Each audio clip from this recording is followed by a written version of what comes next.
Bom dia, seu Cláudio. Bom dia, Diogo. Bem-vindo. Eu não participei na segunda-feira, que eu estava num compromisso pessoal aí, mas bem-vindo aí. O pessoal estava falando que você tirou 2 meses de férias. Sacanagem isso, pô. Você estava Eu até trabalho, trabalhando, trabalho todos os dias, trabalho no fim de semana e trabalho durante as férias. Bom, né? você é testemunha disso. Hoje o Exatamente. Felipe e o Mário não estão, porque eles também têm compromissos, mas é bom te ver. Bom, muito bom. Você Bom, viu? você já chegou aí com, com a coisa pegando fogo, né?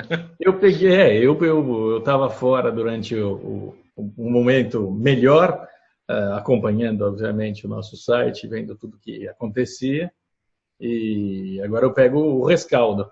Rescaldo que a gente já está em 2018, né? Eu trato disso o dia inteiro. Hoje saiu essa pesquisa do site do Fernando Rodrigues. A gente não sabe avaliar o grau de confiabilidade dessa pesquisa, porque é um instituto de pesquisa que praticamente não existe. Não dá para ver se eles acertam, se erram. O grau de confiabilidade a gente não sabe. Mas a curva, as indicações que a gente tem ali, são muito claras e qualquer imbecil, inclusive eu, consegue ver de longe ali. Você tem dois candidatos, Lula está no segundo turno, o Jair Bolsonaro tem 25%, e há espaço para mais um.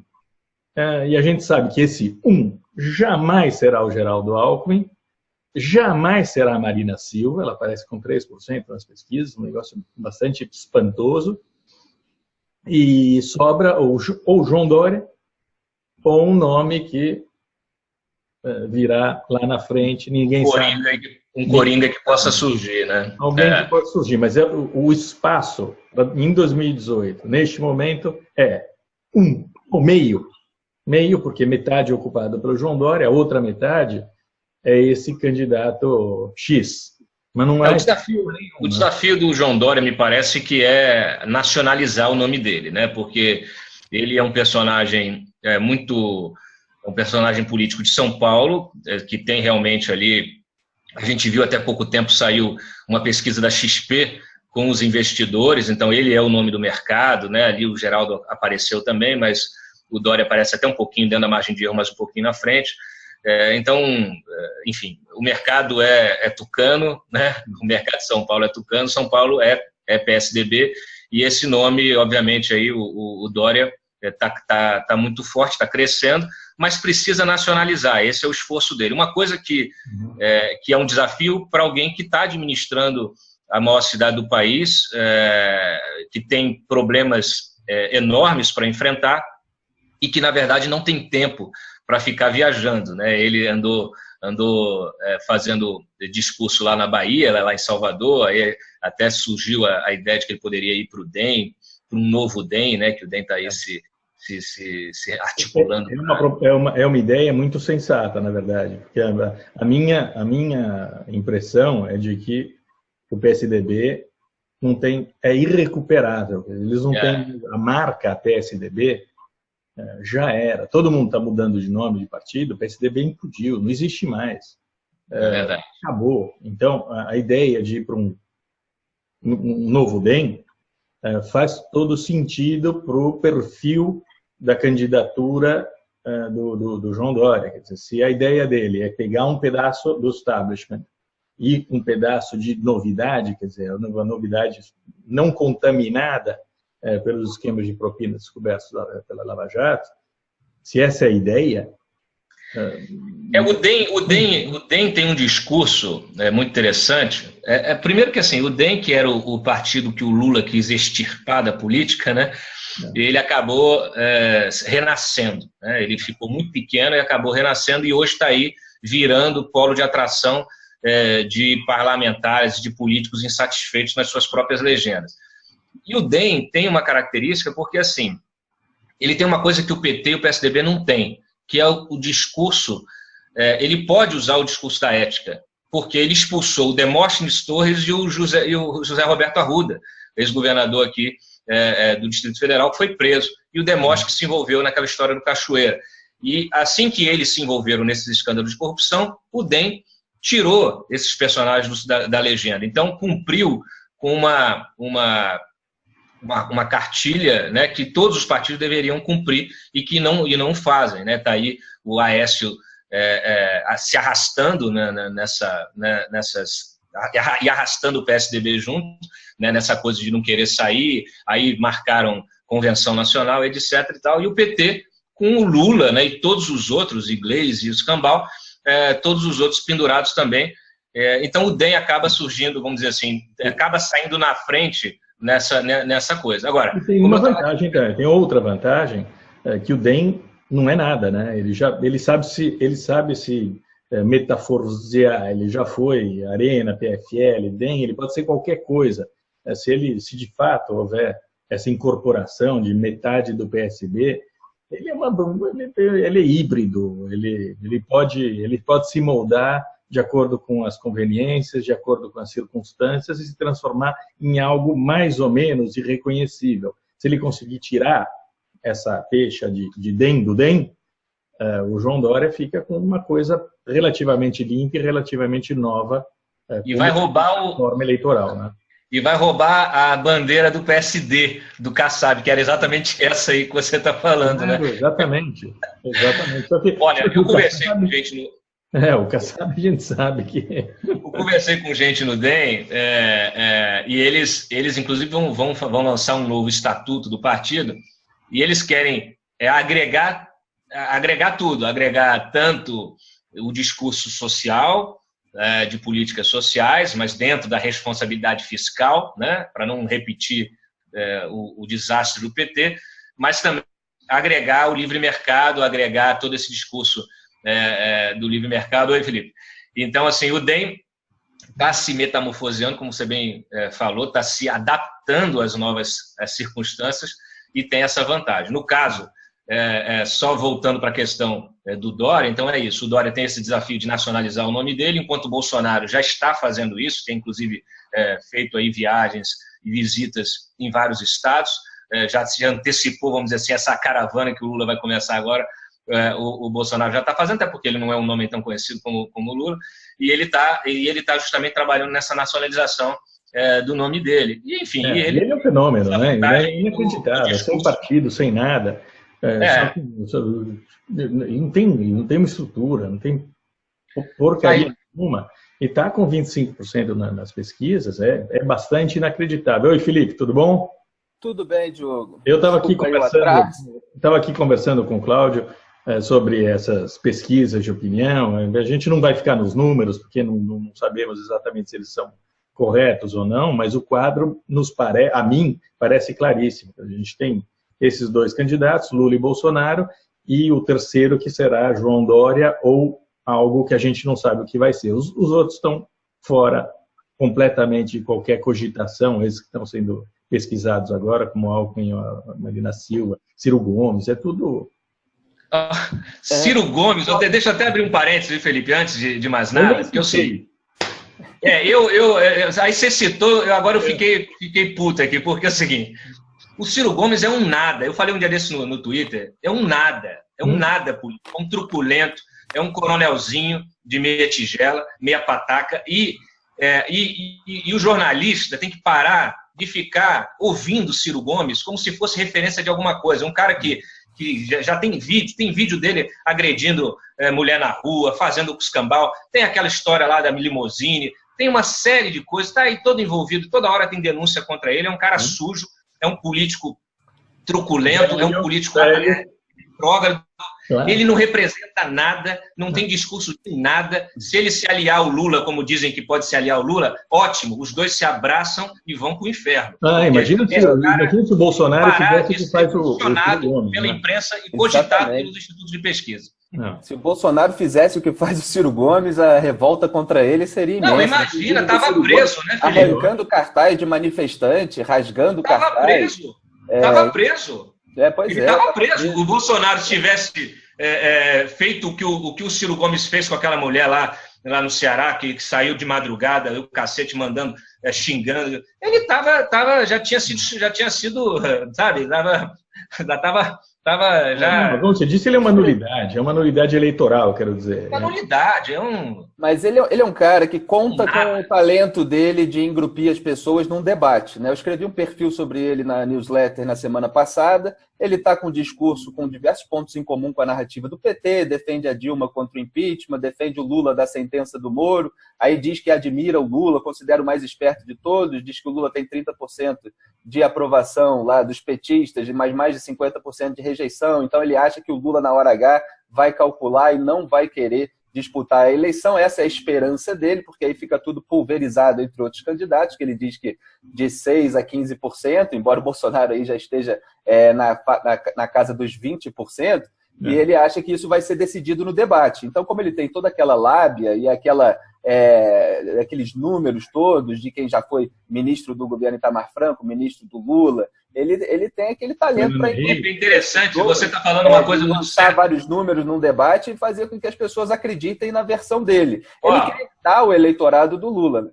É interessante que você está falando o seguinte, que o Lula, todos os coronéis dessa nossa política estão se pendurando no Lula, né? É o Renan se pendurando no Lula, está esse Ciro Gomes se pendurando no Lula, está todo mundo se pendurando no Lula. É impressionante, e não chega a ser contraditório, apesar de é contraditório, não chega a ser contraditório, a gente conhecendo o Lula como ele mas é isso, é o atraso completo. O grande pulo da carreira do Lula foi a aliança com José Sarney. Esse foi determinante para a vitória em 2002 e continuou até agora, financiada, nós sabemos como. Agora, o Geraldo Alckmin, sem um grande carisma, ele conta com o início da campanha para vencer também pelo discurso das finanças públicas, de que ele é um gestor ali que cuidou das contas públicas de São Paulo melhor do que o presidente Michel Temer cuidou das contas do Brasil. Só que, assim, todo o discurso do Geraldo Alckmin, ele nunca parece muito convincente para a população, porque ele não tem aquele apelo popular, então ele conta com esse discurso mais técnico. Eu sempre acho que esse discurso mais técnico funciona melhor em São Paulo. No resto do Brasil não funciona tanto. Está ficando para trás nas pesquisas e o Dória é alguém que é capaz de desidratar o Bolsonaro mais do que o Geraldo Alckmin. Inclusive, eu passei o fim de semana, Dia dos Pais, no Rio, eu vi muita gente falando disso lá. Se for Alckmin, Aécio, Serra, eu vou votar no Bolsonaro. Se for o Dória, aí eu vou ver e tal. Então ele tem essa capacidade de tirar um pouco o pessoal de centro-direita ali do Bolsonaro, que tem, obviamente, os seus mais fiéis. Se ele se candidatar, ele é o favorito. Não há como negar. O João Dória é o favorito. Ele pode agregar um monte de eleitorados de diversas frentes. Ele parte com uma vantagem enorme em relação a todos os outros candidatos. Assim como o Bolsonaro, ele não está envolvido na Lava Jato.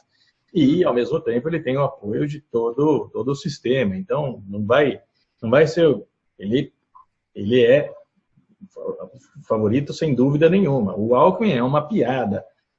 Você tem razão que pode ter um apelo no estado de São Paulo para ser governador de São Paulo ou prefeito de Araraquara.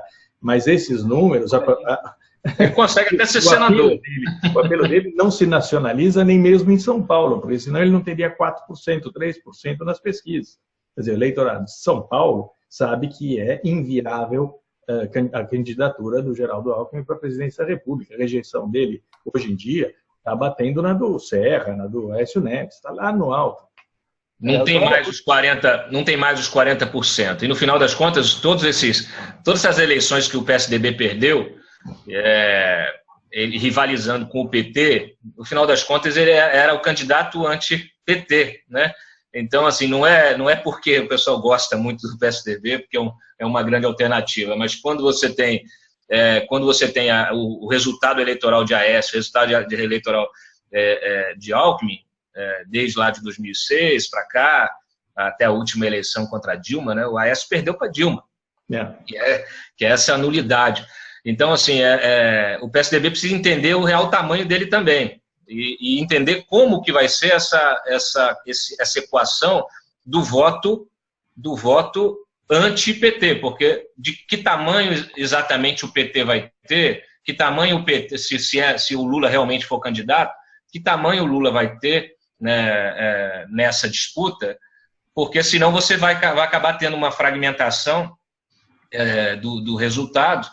E como o Felipe falou, você vai ter uma desidratação, às vezes, de candidatos que seriam mais competitivos, e aí você acaba tendo uma fragmentação e vai para o segundo turno, às vezes com o risco de um candidato como o Lula para o segundo turno, e aí, dependendo de quem vá do outro lado para o segundo turno, é um risco, né? É um perigo completo. Então, é um cenário ainda muito nebuloso, muito complicado. Nebuloso, e ao mesmo tempo a gente já é bom poder começar a descartar essas nulidades todas sobre as quais nós estamos falando, né?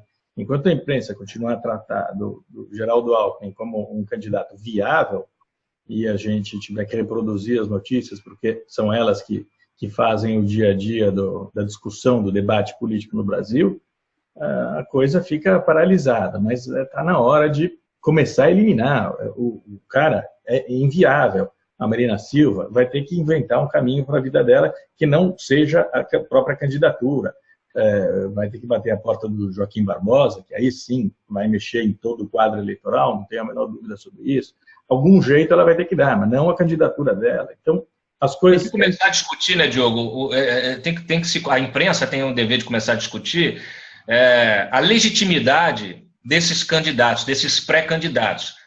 Quem está condenado, como Lula, não tem legitimidade para concorrer. Não tem. Então isso tem que começar a ser martelado na cabeça do eleitor e de instituto de pesquisa e todo mundo, para começar a essas pessoas serem descartadas. Claro. Porque a gente tem que ter balizadores. E o balizador primário, né, o fundamental para essa próxima eleição é a corrupção. Lógico. Então, você tem que já descartar quem tem envolvimento em esquema de corrupção. Condenado, o cara está condenado. Não... Já era. Tem que tirar do horizonte. Isso é uma obrigação da sociedade, dos grupos organizados e da imprensa também. Nós sempre temos aqui no site, a gente sempre disse que a nossa batalha contra o Lula não era eleitoral, não era para roubar votos do Lula, era para mandá-lo para a cadeia, porque é necessário separar as duas coisas, né? Se o eleitorado quer votar por Lula, azar do eleitorado, a gente está pouco se lixando. Agora, o cara tem que ser impedido, tem que ser punido pelo que fez e tem que ser impedido de, em primeiro lugar, se recandidatar, se reeleger, e daí melar todas as investigações. É um risco concreto. O cara vai, essa é a grande responsabilidade da justiça. Vai sentar na justiça de uma maneira, e na imprensa também, de uma maneira absolutamente venezuelana, bolivariana, que é um risco absoluto para a democracia brasileira. E o Dória, entre todos os cálculos políticos que ele tem de fazer, ele tem de ver aí como é que vai ficar o discurso dele se integrando totalmente ao sistema, se ele ficar no PSDB, aliado com o PMDB, com Michel Temer, o quanto isso poderia prejudicar a campanha dele e o quanto ele poderia ser beneficiado com isso, com mais tempo de televisão, com a estrutura partidária. Então tem esse dilema também, mas ele está ali praticamente integrado ao sistema e o Bolsonaro já está adotando o discurso de que ele é o candidato que sobrou do sistema, enquanto o povo está do lado do Bolsonaro. Então vai haver também esse debate desse tipo de discurso, né? Claro. O Dória está ali muito junto ao Temer, a presidente impopular, isso tem um peso também. Só que no Brasil tem muita gente... Conhecendo o João Dória, eu garanto que ele vai pular fora na hora mais conveniente para ele e para a candidatura dele. Ele vai apoiar o Temer até um determinado momento. Quando nós estivermos mais perto das eleições, ele vai pular fora e vai fazer um discurso oposicionista, exatamente como fez o Berlusconi aqui, por exemplo, com o governo Monti, que era o governo técnico, etc. Apoiou, e depois virou oposição radical. E o eleitorado tende a esquecer. O Dória basicamente vai virar Renan Calheiros, de repente. Exatamente. Bom, a gente precisa, antes de mais nada, né, a gente precisa ver, e aí, voltando para a nossa pauta do dia, antes de mais nada, a gente precisa ver que raio de reforma política a gente vai ter, né? Porque, cara, a situação tá trágica. Essa proposta aí que está sendo ventilada, que está sendo aprovada, eu acho que era melhor deixar tudo como está, porque aprovar na velocidade, né, para poder valer para essa próxima eleição, num Congresso também com problemas de legitimidade, com problema de corrupção, e aí você vê o pessoal fazendo um texto absolutamente distante, né, do interesse da sociedade, do resto da sociedade, que não representa ninguém. Uma reforma que não será submetida a referendo, não será submetida à opinião popular. sabe, com coisas que a gente tem que obstruir essa fundo eleitoral, você, né, tornar as coisas mais nebulosas, aí doação, você ocultar a doação, distritão, é o cacete. Então, assim, sinceramente, era melhor o Rodrigo Maia tirar isso da pauta e esquecer essa reforma. O Bolsa Eleição mais o fundo partidário é o fim da picada, né? Eu tenho dito que eu sou a favor do panelaço todo dia de campanha eleitoral. A gente vai estar pagando uma fortuna para os caras contarem aquelas mentiras de sempre, todo dia na televisão. Mais uma maneira de assaltar o bolso do contribuinte, do pagador de impostos. Romero Jucá, o autor, né, da proposta original, e também queria fazer por tamanho de bancada, para beneficiar o PMDB, chegou botando bode na sala, e os outros partidos reclamam, aí faz aquela divisão mais equitativa, mas no fundo o cidadão brasileiro está sempre perdendo. E o Alckmin é alguém que pelo menos é contra essas reformas e tem dito que isso encarece a campanha, o Distritão também encarece a campanha, que ele seria a favor de ter menos dinheiro envolvido, que os candidatos falassem só com mesa e microfone. Eu até tenho brincado que ele aposta no estilo, na moda João Gilberto de campanha, né? Banquinho e violão, os candidatos ali falando. E nessa situação de estouro das contas públicas no Brasil, o ideal seria isso, né? Que as campanhas fossem mais baratas, que os candidatos gastassem menos, mas no fundo eles querem continuar com aquele esquemão hollywoodiano, todos aqueles filmes com umas super edições. Sem contar que esse dinheiro vai servir para comprar votos também, né? Esse dinheiro compra votos também, é muita grana. Esse dinheiro compra voto, esse dinheiro é para comprar voto. Quem acha que o João Santana ganha 100 milhões para ele na campanha? Que pagam 100 milhões para um publicitário? Isso aí é dinheiro que vai e volta, é dinheiro que, olha, descobriram aí, por que agora estão querendo ocultar o doador pessoa física que vai doar um salário mínimo? Porque eles pegaram dezenas de milhares nessa a última prestação de conta, dezenas de milhares de supostos doadores, pessoas que recebem Bolsa Família. O que se viu em 2014 em Minas Gerais, entre o primeiro turno e o segundo turno, jamais vai ser explicado, mas ali houve uma compra de votos inédita na história do Brasil.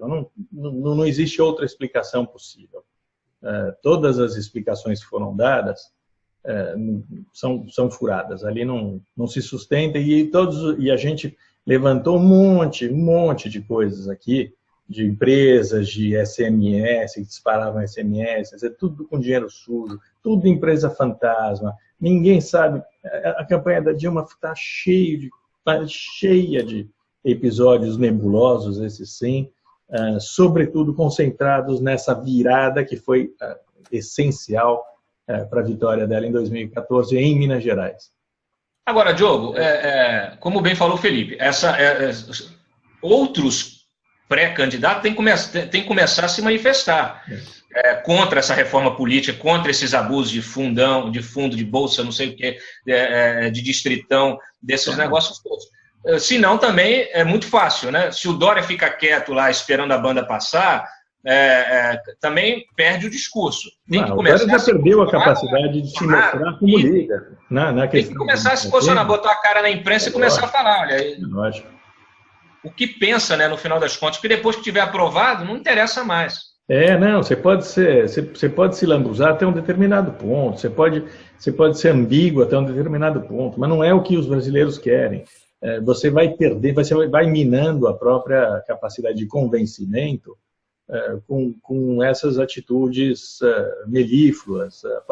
A falta de clareza, neste momento, tem de ser punida eleitoralmente. A gente não sabe se será punida, mas ela tem de ser punida. Assim como a sujeira, a corrupção, o caratismo. Isso tudo vai entrar na equação. As pessoas estão cansadas, isso é um fato. A gente percebe aqui no site mesmo. As pessoas cansam, as pessoas estão desanimadas. É um desânimo generalizado. É inegável isso daí. E isso vai ter de ser combatido também por alguém que tenha a capacidade de contagiar as pessoas com um mínimo de projetualidade, quer dizer, o mínimo de algum pedaço de uma plataforma que permita aos brasileiros de olhar um pouquinho para frente, né? Senão... E tudo isso fortalece nesse momento, né? A gente já falou isso no site, o discurso do Bolsonaro, que está desligado desse pessoal, que é contra todo esse sistema, que votou pela cassação do Cunha, que votou pelo impeachment da Dilma, que votou pelo avanço, pelo prosseguimento da denúncia contra o Temer. Então, quanto mais eles ficam naquela situação de quem está junto ali, não pode levantar a voz contra essas articulações, mais eles fortalecem o discurso do Bolsonaro. E eu acho que eles têm uma confiança muito grande, que eu acho que talvez seja exagerada, na rejeição ao Bolsonaro, nessa imagem que a imprensa faz dele, e que eles lá na frente vão acabar ganhando do Bolsonaro, seja como for e tal. Eu acho que eles deveriam se preocupar um pouquinho mais com esse avanço. Eu não tenho a menor dúvida, mas o Bolsonaro também tem de ser exigida uma resposta sobre as questões fiscais, sobre as questões econômicas, que estão dando muita moleza nessa área também para ele. Porque ele moleza para o Bolsonaro, você diz para ele. E ele vai ter de responder essas coisas. Não, exatamente, ele vai ter que sobreviver à campanha. Economia, e isso daí vai ter de ser... Se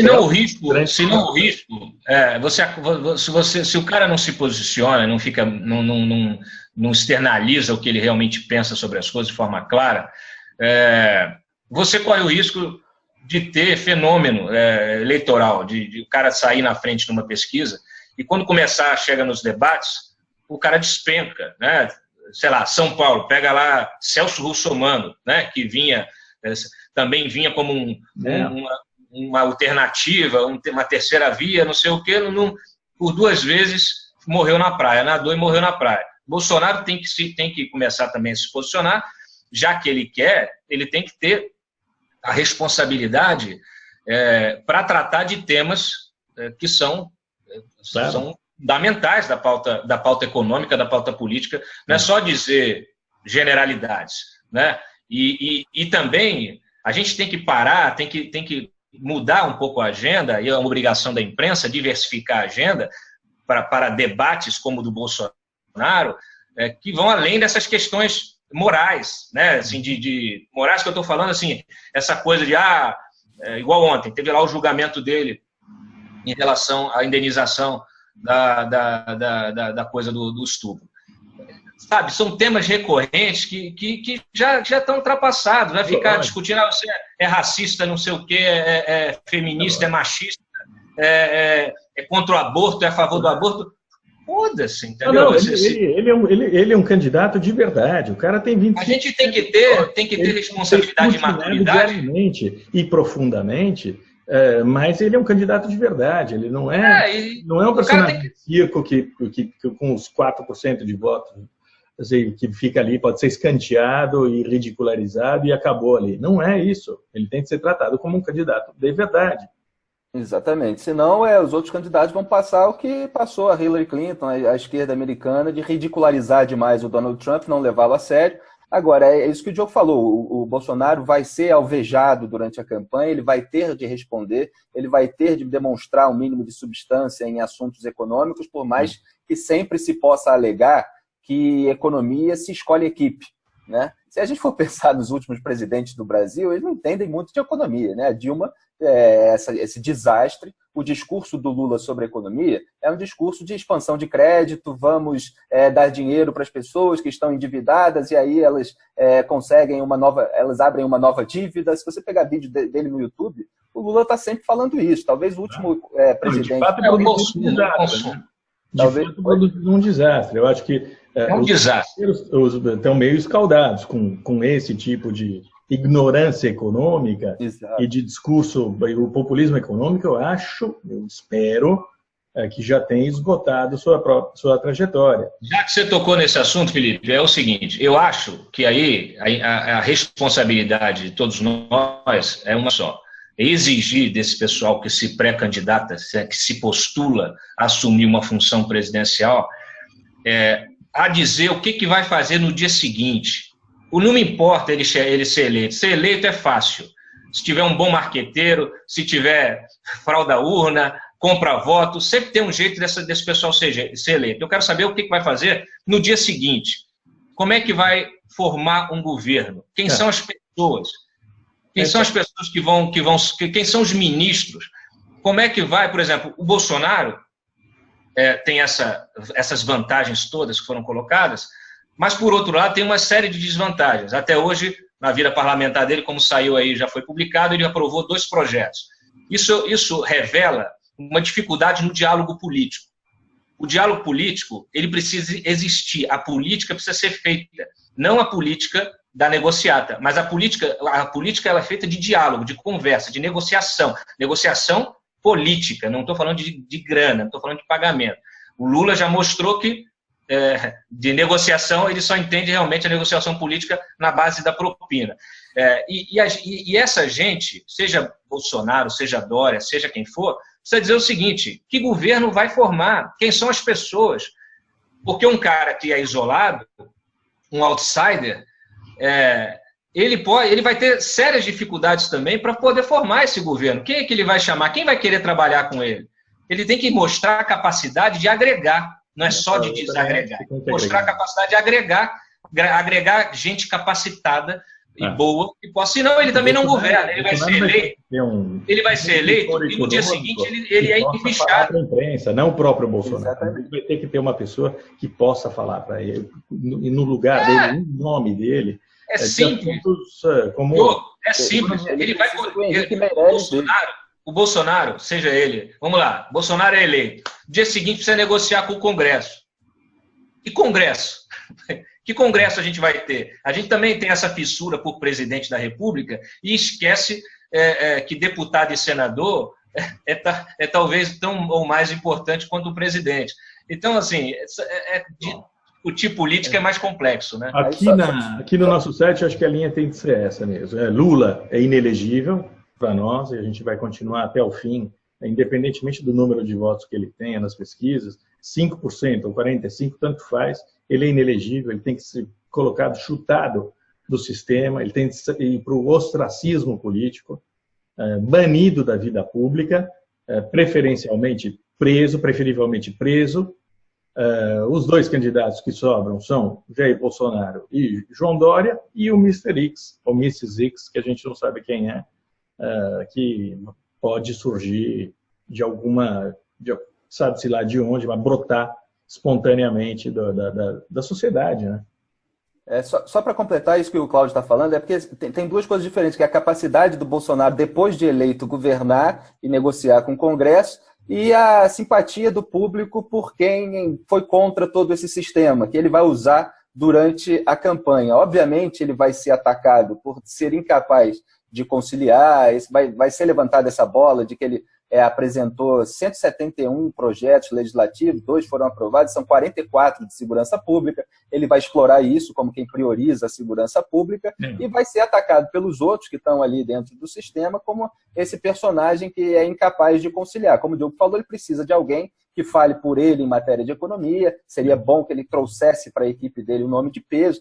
Deve estar rolando ali articulações para ele conseguir isso, mas ele vai ter de se sustentar na campanha retoricamente também. E nos Estados Unidos, Donald Trump, por mais que tenha sido ridicularizado, ele conseguiu passar pelos debates. É uma incógnita se o Bolsonaro vai conseguir fazer isso, enfrentando um Ciro Gomes, alguém que é capaz de colocar ali muito número, muito dado de economia, com muita experiência administrativa, por mais que tenha as ideias equivocadas. Então, é muito difícil fazer uma previsão antes do começo da campanha, porque a campanha depende desse dia a dia, de o sujeito conseguir responder aquilo que ele está sendo questionado. Ele é um candidato crível. Nos Estados Unidos houve casos, o Herman Cain, que era um negro do Partido Republicano, que tinha muita força, porque lutava ali contra o politicamente correto, sendo um negro e tal, mas ele foi dar uma entrevista para o Chris Wallace, da Fox News, e aí ele se embolou todo para falar de uma questão internacional, ele esqueceu e tal, aí ficou pensando, como quem está tentando lembrar uma fala decorada, e aí acabou a campanha dele, destruiu. Então, assim, isso pode acontecer no Brasil também, uma cena ridícula num debate com qualquer candidato. Mas estou falando, o Bolsonaro vai ter de passar por isso, e é muito certo que isso aconteça, que as pessoas explorem o que ele sabe ou não de economia e de todo o resto. Não é só ele, não. O que acontece é que muitas vezes você tem um personagem político que isso talvez seja mais claro, né? Essa dureza, essa falta de diálogo seja uma coisa mais caricata, né? Mas seja essa a imagem que ele passa. E isso seja explorado. Mas os outros têm que explorar também. Assim, os outros também precisam ser explorados sobre isso. O que eu estou dizendo aqui é justamente a responsabilidade que a imprensa tem para avançar no debate. Parar com esse negócio de ficar perguntando se o cara é a favor ou não do aborto, porque a gente tem que avançar. A gente tem que perguntar o seguinte, o cara, da onde ele vai tirar a receita? Que tipo de projeto ele tem? Você tem aí... Daí o cara tem que ser preparado. O Felipe... isso, vai trazer quem para ele? O exemplo da Marina é perfeito. A Marina tinha uma equipe econômica de assessores excelente. Não dá para dizer o contrário. E daí você tinha uma preferência absoluta do eleitorado. Eu achava que ela era a chance melhor para detonar esse duopólio PT-PSDB, que se viu corrupto, danoso para o país, como nós pudemos ver com a Lava Jato, e depois, ela não era nada, né? Não adianta. Ela não era capaz de se defender dos ataques dela. Os nossos candidatos são preguiçosos, os nossos políticos são preguiçosos. Então, assim, o cara não pode chegar num debate dizendo o seguinte, eu vou reduzir o Estado. Tá bom, como? É isso que precisa, é isso que a gente precisa avançar. Senão vai ficar esse negócio assim, não, eu sou a favor do livre mercado, eu sou a favor de um Estado mínimo, não sei o quê, mas como? Como? O que você vai fazer com esse exército de funcionários públicos que tem aí? Né? Aonde você vai reduzir? Aonde você consegue tirar? O que você vai fazer com a aposentadoria dessa gente? Sabe? São coisas... A força do João Dória é exatamente essa. Eu converso com gente, mercado financeiro, etc. Eles sonham o surgimento de uma outra pessoa que não seja João Dória para preencher esse espaço político do centro-direita. Não dá, porque você precisa do voto, não é banqueiro que vota. Quem vota é a população. E a população e o João Dória tem essa capacidade de interlocução, e é inegável. Vocês, não sendo de São Paulo, podem até achar que ele só tem a capacidade de conversar com o eleitorado paulistano, mas não, o cara é esperto. Ele é, cara. Quando eu falo nacionalizar a imagem, sem falando dúvida, que é justamente ele ter a capacidade de extrapolar os limites de São Paulo e mostrar para o resto do país... Eu entendo a ânsia de encontrar um outro candidato que represente uma faixa do eleitorado que não está bem representada. Mas não existe. O fato é que nós vamos para essas eleições com Jair Bolsonaro e João Dória. E o outro é um cara que tinha que estar preso. O Dória tem essa habilidade como gestor para falar de privatização, está fazendo isso em São Paulo, né? Então já vai estar mais escaldado nesse assunto e pode ter um bom desempenho nesse sentido. O Diogo falou da Marina Silva aí, em comparação com um candidato que se deu mal lá na campanha dos Estados Unidos. A Marina, de fato, é uma candidata frágil, que ela não conseguia rebater aos ataques. E às vezes até tinha elementos para ela rebater, mas ela não conseguia se posicionar com aquela força e naufragou diante do ataque da equipe de João Santana. Agora, porque ela se tornou velha antes de assumir o poder. Embora ela não tenha assumido o poder, ela se tornou velha mesmo assim. Então, e a Marina sofre desse...